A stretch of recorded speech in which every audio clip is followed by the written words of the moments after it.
Hello and welcome back to TICKER Cyber, where we are encouraging you to get on top of your cybersecurity by building cyber fitness into your home and business. And while Cinch is the presenting sponsor of today's chat, all the views and opinions are of course our own, but listen up and you just might learn something. And joining me in the studio on the webcam via lockdown is Adam Selwood from Cinch Security. Welcome. Hey mate. How you doing? How are you? I'm good. Oh mate, not too bad. You know, we're here in lockdown, so I'm using computers a lot, as we all are. Now, let's touch on what we're going to be chatting on the show about today. Break it down for us. Yeah, so this week it was actually last week, we responded to a call for views from the Department of Home Affairs here locally that are looking into a bunch of stuff around improving cybersecurity for the nation. We've also got a bunch of assistance that's discussed in that as well for small businesses and how they're thinking about that moving forward. So we'll give you a bit of a rundown of that and some of our thoughts. And lastly, we'll have a bit of a chat about VPNs or virtual private networks. Do we actually need them? What's that all about? So I love that. And I've been asking you guys a little bit about them off air for the last few weeks. So I'm glad we're going to be touching on it today. Let's start off with Home Affairs Ask. So small businesses, are they under fire? Are they in trouble? What's the latest that you've seen? Yeah. Well, we're all under fire. I think that's the general consensus around there at the moment.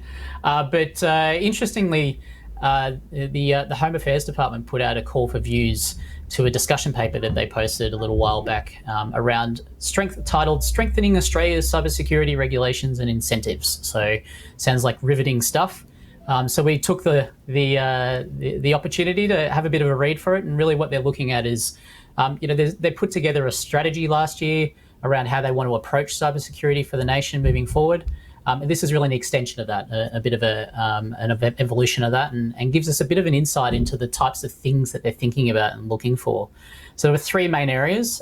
Firstly, they were looking at how can we change or improve regulation and set some expectations around cybersecurity at a national level. What sort of things can we do to increase transparency around cybersecurity to really bring it out of the shadows and make it real for people?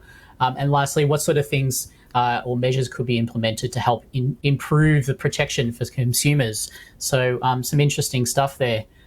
In all, they had about 7 different policies and regulations that they were proposing, and then a range of other things that they were discussing and looking at different initiatives and ideas and things as well. So it'd be very interesting to see what sort of generally the responses are from the broader information security community.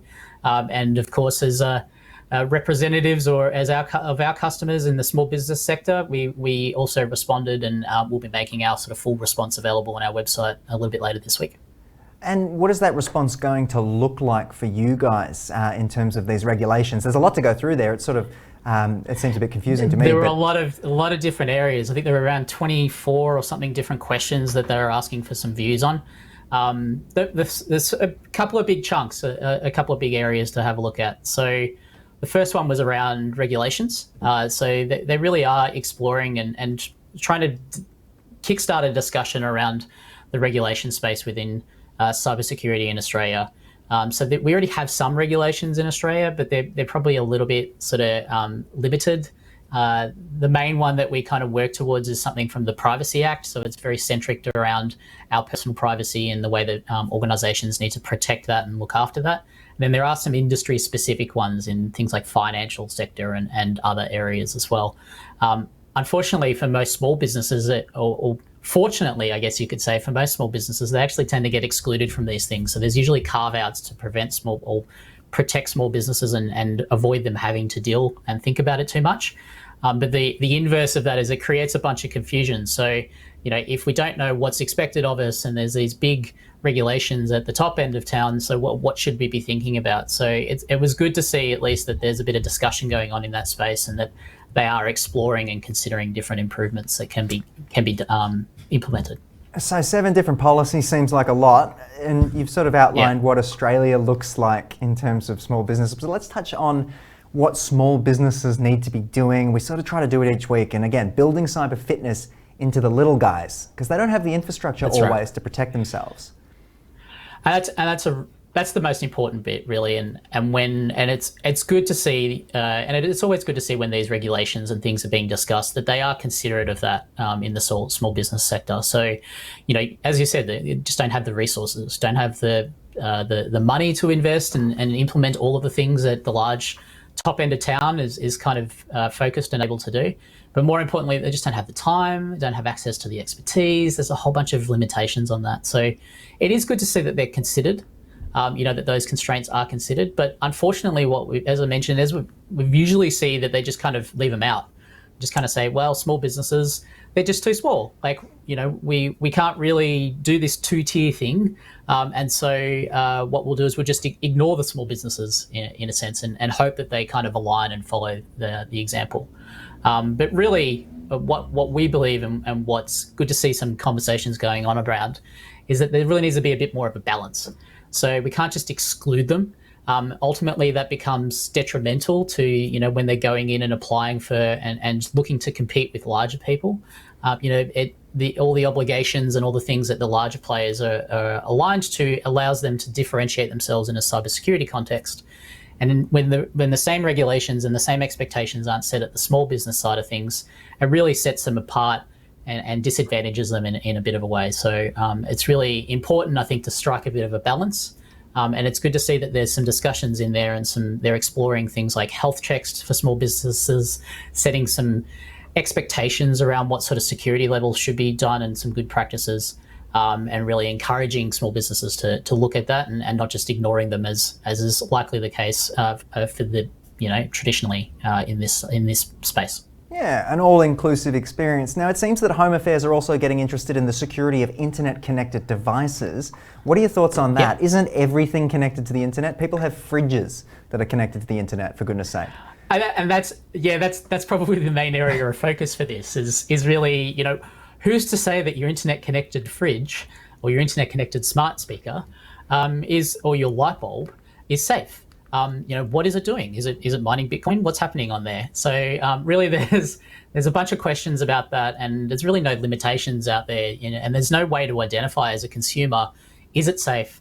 Is it doing the right things? Is it secure? Have they thought about these types of things? So the paper or the call for views was quite an interesting read from my perspective. So Home Affairs put out a couple of different options in terms of how to approach that. The first one was setting some voluntary kind of minimum standards. Make sure that passwords are strong and secure and not default by standard. Make sure that things can be updated. There's a whole series and suite of things. Really not defining that, just kind of encouraging and supporting a set of standards to be developed, which is a great idea, I think, and certainly something there, and ideally something that as consumers we can easily recognize. A little bit like, you can think of it a little bit like the Energy Star rating system when you go out and buy that fridge. You might see two sets of stars, one that shows how energy efficient it is and the other one that says how safe it is to actually use from a security perspective or to connect to your internet.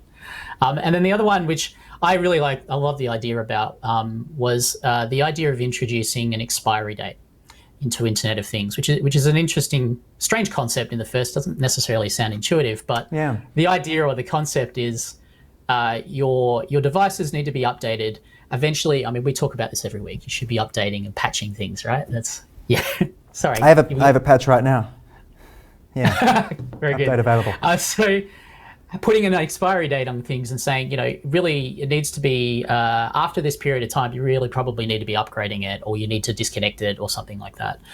Thinking about, what's the useful lifespan, or how long is that vendor or the person who created the smart speaker, how long do they guarantee that they will provide updates for it? Because, once you put your light bulb into your ceiling, you're probably not thinking about it too much, and you may not change it until, it goes out, which could be 10 years away. So has the light bulb manufacturer actually guaranteed that to be updated, and will it be updated in the security patches? So I'm really looking forward to the day when, just like we would open the fridge door and pull out the milk and sniff it to see if it's still in date, we can go up to our smart speakers and do something similar.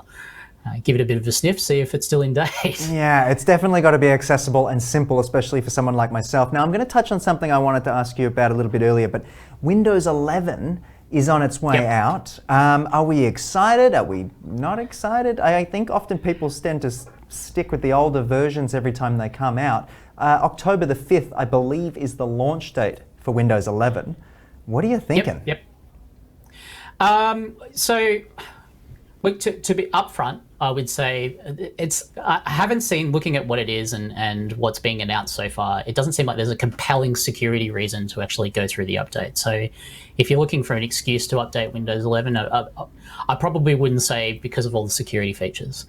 There are some interesting things in there. So they are requiring minimum hardware levels, which it's probably going to require if your machine's sort of 3 or 4 years old, you might need to go through and upgrade your computer just to be able to get it in the first instance.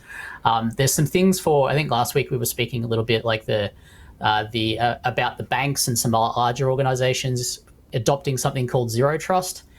There's some stuff that really enables and helps for that, really to give a little bit more confidence about the devices that we're all connecting with from home. So that's interesting, and could be interesting for sort of more significant larger businesses.